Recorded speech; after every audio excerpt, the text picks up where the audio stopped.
Chapter 24 3 महान लहरें। स्कूना में 2 नावें थीं, 4 चप्पू वाली और एक छोटी नाव जो काले रंग की थी, जो खराब इस्तेमाल की वजह से खराब हो गई थी, लेकिन फिर भी काम करने लायक थी। उस दिन बाद में एयोमा ने दोनों नावों को मरम्मत के लिए समुद्र तट पर लाया। स्रू और उसके साथियों के अवशेषों को महिलाओं ने बाहरी कोरल तक खींच लिया था और उन्हें निपटाने के लिए कमजवार के निशान पर समुद्र में फेंक दिया था। डोंगियों के अवशेषों, टूटी हुई नाव के तख्तों और जहाज के लंगर पर बेकार में झूलने के अलावा कुछ भी त्रासदी की बात नहीं कर रहा था। शाम ढल चुकी थी और चालक दल के सदस्य अपनी पत्नियों से कुछ देर के लिए अलग होकर बैठ गए थे, जबकि एयोमा काम कर रहा था। ले मुआन उसके करीब बैठा था, लेकिन दूसरों से अलग, जिनमें कनोआ भी था। कनोआ की आंखें यहाँ वहाँ भटकती रहती, डोंगी बनाने वाले की ओर, लेगून की ओर, स्कूना की ओर, लेकिन वे हमेशा ले मुआन पर लौट आती, जो उसकी निगाहों से बेखबर बैठा बूढ़े आदमी की बातें और पोनी के उत्तर देने वाले शब्दों को सुन रहा था, जिसकी बोली कैरोलिन की बोली के सबसे करीब थी। उस दोपहर जब एयोमा दूसरी नाव लाने गया था, तब उसने ले मुआन को स्कूना पर बैठा लिया था। ये वास्तव में वह नाव नहीं थी जिसे वह चाहता था। उसका उद्देश्य लड़की को अकेले में अपने साथ नाव पर लाना था ताकि वो उसे पतवार का रहस्य और अन्य चीजें सिखा सके ताकि वह ताओरी को सिखा सके।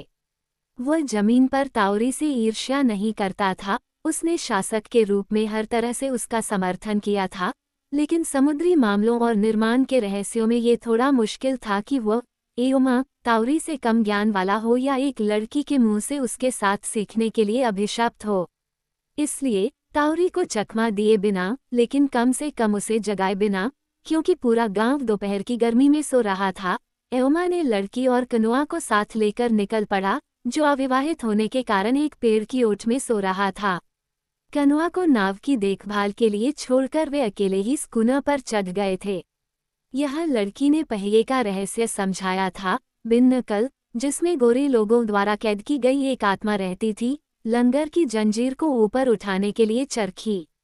उसने उसे बताया कि वह अकेली ही स्कूना को चलाने में सक्षम थी और उसने उसे कंपास कार्ड दिखाया जिसका भाला सिरा हमेशा एक ही दिशा में इशारा करता था, चाहे जहाज किसी भी दिशा में क्यों न हो।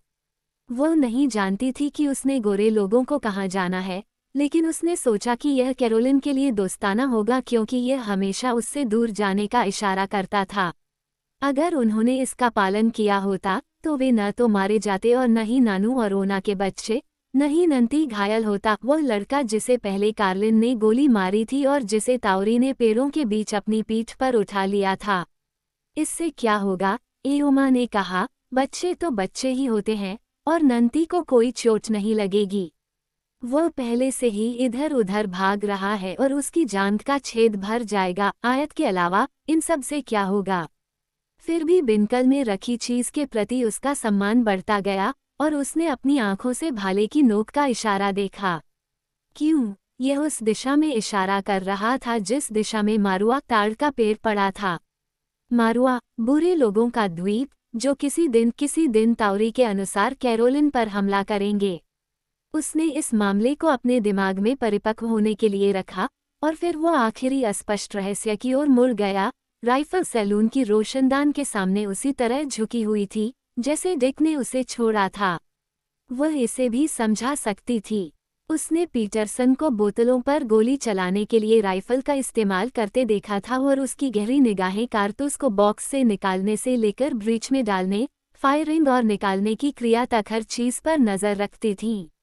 वह गैली में गई जहां कार्लिन ने अतिरिक्त गोला बारूद रखा था और कारतूसों से भरा आधा भरा डिब्बा लेकर लौटी और निर्देश का पालन करते हुए एयोमा ने वह सब किया जो पीटरसन ने किया था।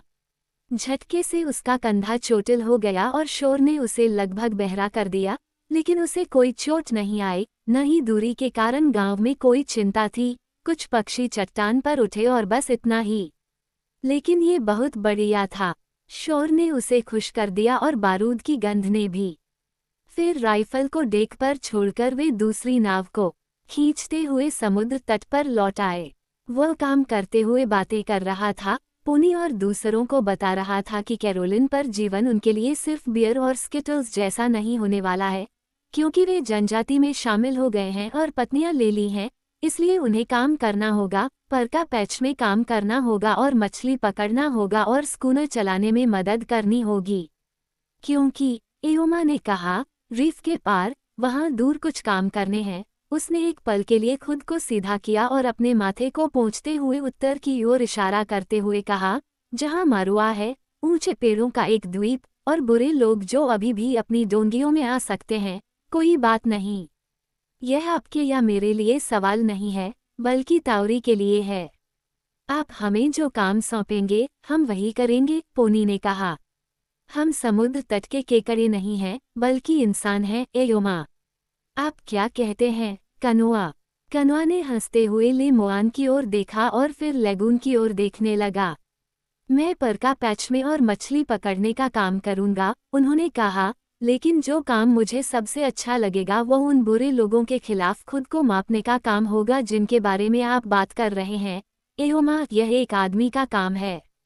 जब वह बोल रहा था तो चट्टान कांपने लगी और हवा में गड़गड़ाहट की एक लंबी ध्वनि गूंजने लगी। ध्वनि की एक अनंत, धीमी मात्रा दिल को हिला देने वाली थी, क्योंकि ऐसा लग रहा था कि इसका स्रोत उनके ऊपर की हवा में नहीं, बल्कि उनके नीचे की धरती और चट्टान को धोने वाले समुद्र में था।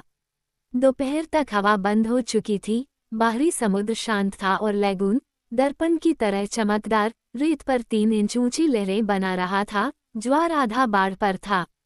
एयोमा ने अपने चारों ओर देखा, अन्य लोग खड़े हो गए थे और पोनी उन्हें छोड़कर ऊंची जगह पर भाग गया था और बाहरी समुद्र की ओर देख रहा था। हवा रहित हवा में सीगल की चीखें सुनाई दे रही थीं और फिर उस महान ध्वनि के बाद की खामोशी में एक और खामोशी छा गई। बाहरी समुद्र तट पर रोलर्स की आवाज लगभग बंद हो गई थी। समुद्र खत्म हो रहा है, पोनी चिल्लाई, वो हमें छोड़कर जा रही है, वो मर रही है। उसने बोलना बंद कर दिया है। जैसे ही उनकी आवाज उन तक पहुंची, उन्होंने देखा कि नदी के तट पर पानी उमड़कर ज्वार की तरह आ रहा है, ज्वार की आधी बाढ़। एयोमा के नेतृत्व में वे ऊंची भूमि पर पहुंचे, खड़े होकर समुद्र को निहारने लगे। हवा के बिना चमकता विशाल नीला समुद्र किसी भटकी हुई और विचलित चीज की तरह दिख रहा था। इसकी लय बंद हो गई थी, उछाल का सामना जवाबी उछाल से हो रहा था और कराका चट्टान झाग में बोल रही थी। गीले मूंगे ने घटती हुई ज्वार की गिरावट को दर्शाया और दूर पूर्व की ओर दोशरित नीले रंग पर सफेद टोपियां उत्तर की ओर बहने वाली धारा के प्रवाह को चिन्हित कर रही थीं, जो एक पल के लिए अपने मार्ग में रुक गई थी। गांव के लोग, जो कि दिल से फैली अफवाह से परेशान थे और पोनी की पुकार का जवाब देते हुए पेड़ों से बाहर निकल आए। महिलाओं ने अपने बच्चों को पकड़ लिया था, लड़कों और युवकों ने भाले और धनुष पकड़ लिए थे। उन्होंने दाएं और बाएं देखा, एक महिला चिल्लाई, फिर उन पर सन्नाटा छा गया। हर आंख एयोमा पर टिकी थी। वह मूंगे के एक ऊंचे टुकड़े पर खड़ा था, मूक, गतिहीन, मानो चट्टान से तराशा गया हो। उसकी आंखें अशांत जल पर टिकी हुई थीं। ताउरी भले ही उनका मुखिया हो, लेकिन एयोमा की बुद्धिमत्ता को वे पुराने समय से जानते थे और उसे अविचलित देखकर वे शांत होकर प्रतीक्षा करते रहे। पोनी की आवाज ने सन्नाटा तोड़ा। वह वापस आ रही है। बाढ़ वापस आ रही थी। तट पर भावर बंद हो गई थी और बाहरी तट के मूंगे पर एक लहर टूट पड़ी थी। सफेद टोपों की पंक्ति लुप्त हो गई थी। कराका चट्टान ने फूटना बंद कर दिया था। क्षण प्रतिक्षण समुद्र अपनी खोई हुई लय को पुनः प्राप्त कर रहा था, क्योंकि एक के बाद एक लहरें आ रही थीं और हवा को फिर से पुरानी ध्वनि से भर रही थीं। लोगों ने गहरी आह भरी। सब कुछ खत्म हो गया था। फिर भी एयोमा नहीं हिली। डिक, जो दूसरों के साथ पीछे पीछे आया था, काटाफा के पास खड़ा था। उसने देखा कि स्कूनर अपनी पुरानी स्थिति में वापस आ रहा था। आने वाली ज्वार उसे फिर से ब्रेक की ओर झुका रही थी। समुद्र ने अपनी सामान्य स्थिति फिर से प्राप्त कर ली थी और लेगून भर रहा था। सब कुछ फिर से ठीक हो गया था। फिर भी एयोमा ने कोई हरकत नहीं की। वह अपनी आंखें दूर उत्तर की ओर टिकाए खड़ा रहा।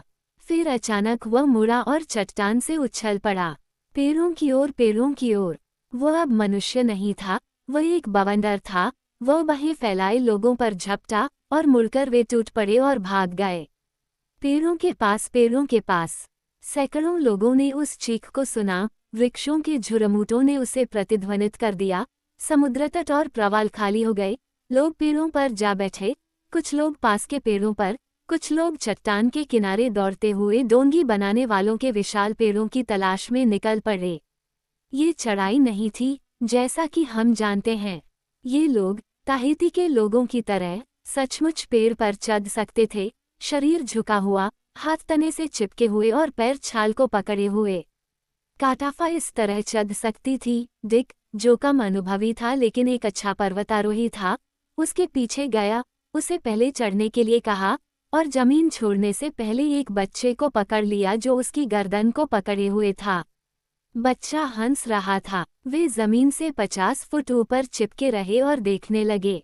समुद्र के पार पूर्व से पश्चिम तक प्रकाश की एक रेखा फैली हुई थी, सुंदर और विचित्र और अनंत लंबाई वाली, तेजी से आगे बढ़ती हुई, चमक में बदलती हुई फिर भी हमेशा चमकीली।